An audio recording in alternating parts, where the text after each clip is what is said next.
All right, so we're back with JJ and CeeLo, and we're talking Mets. So, guys, we're playing something we call The Choice is Yours. So, first question, who's the MVP for the first half, JJ? Pete Alonso or Edwin Diaz? It's a no-brainer, Chris. It's got to be the polar bear. It's got to be Pete Alonso because of what he provides for the New York Mets offensively. I mean, you look at those numbers. 22 homers, 69 RBIs, an OPS over 9, for goodness sakes. We're talking about a guy who probably profiles in the top 3 or the top 5 if we're talking first half NL MVPs.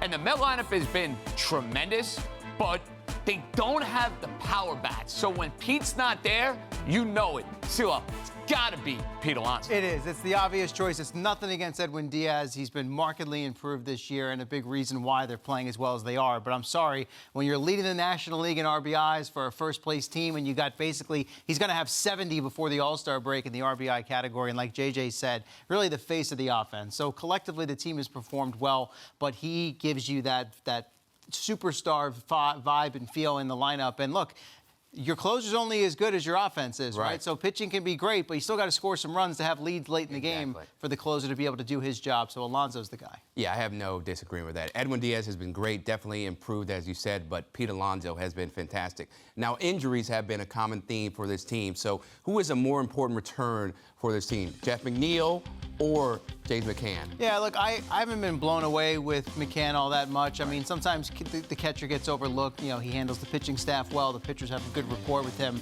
But, you know, McNeil, he's a glue guy. He's a heart and soul guy. And, I mean, right now, I mean, look, he's batting over 300, leads the team in on-base percentage. So, you know, a key offensive cog. He's looked more himself this year, not playing out of position now. So a big part of what they're doing offensively. So, yeah, getting McCann back is nice. But who's the more important piece to me? McNeil's the obvious guy. Listen, McNeil's a given when I think about the Mets. He's probably, the 3rd or the 4th best hitter within this lineup. Probably. They need McCann back to lengthen the lineup and be the guy that he was with the Chicago White Sox. You haven't necessarily seen that version of James McCann. And I'm not expecting James McCann now all of a sudden to turn himself into Jorge Posada, Mike Piazza, Yogi Berra. But if he can go and stabilize things, and then all of a sudden you feel good about that 8th spot and that 9th spot in the order, it doesn't feel like total dead weight. I know what I'm getting with McNeil. Yeah, McNeil, you're very sure about him.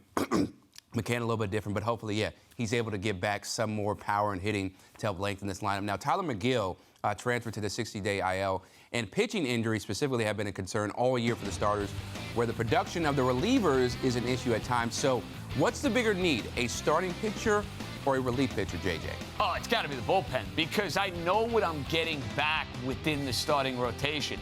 You're getting back a guy by the name of Max Scherzer. You're wishing and hoping at some point you're going to get major contributions out of Jacob deGrom. The bullpen, outside of Edwin Diaz, there are just a whole lot of unknowns. I can't trust Adam Ottavino in a big spot. Seth Lugo has not been the guy that he was in 2019. I think they need multiple relievers, but you mentioned McGill. When he comes back, Sewell, I think he's somebody I think about in the bullpen. Mets need bullpen help. Yeah, I thought that really from the early stages of the season. You know, you're nitpicking because they got off to such a good start and they've played so well first place. But as you're looking for the pieces you're going to tinker, what do they need to add to really fill out the roster and put themselves in the spot where they can be a big-time contender? I thought that was an area where they needed help to begin with. And what happens over the course of the season is, you know, managers find their guys that they can trust, and those guys end up pitching in a ton of games. So there's wear and tear. We see it all the time late in the season, after the All-Star break, where your bullpen guys will start to wear down a little bit.